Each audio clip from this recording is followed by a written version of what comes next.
عندك منطقتين في نفسك اهم من بعض وبيأثروا على تصرفاتك والسبب الحقيقي لشكل حياتك. الثانيه هي الاروع وبابك للنجاح في الشغل والحياه. في الريل اللي فاتت اتكلمنا عن الجوهاني ويندو واتكلمنا عن اول مساحتين، لينك الريل في الكومنتس ممكن ترجع. اول مساحه هي الهيدن اريا او المنطقه الخفيه. دي المعلومات اللي انت عارفها عن نفسك بس مش بتشاركها، زي مشاعر مكبوته، تجارب محرجه، رغبات انت خايف تترفض بسببها. دراسه من جامعه هارفارد سنه 2013 اتنشرت في هارفارد بزنس ريفيو لقت ان الاشخاص اللي بيخفوا مشاعرهم انتظام في بيئه العمل بينخفض تركيزهم بنسبه 17% وبيحسوا بتعب ذهني اسرع بنسبه 25%. يعني انت لما بتلبس قناع تحاول تخبي تصرفاتك، عقلك بيصرف طاقه على انه بيراقبك مش بيركز. ده بيسموه في علم النفس سيلف مونيتورنج فاتيج، اجهاد المراقبه الذاتيه.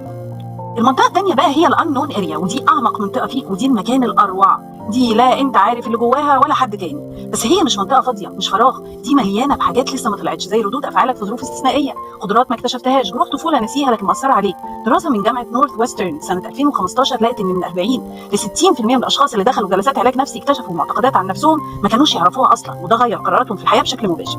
علم النفس بيسمي ده implicit self او الانا اللي هي بتتحكم في قراراتك من ورا الكواليس. طيب هتعرفها ازاي؟ جرب حاجات مختلفه، ناس مختلفه، اخرج من الدايره الضيقه والناس اللي شبهك في كل حاجه، كل يوم تعمل حاجه عمرك ما عملتها قبل كده.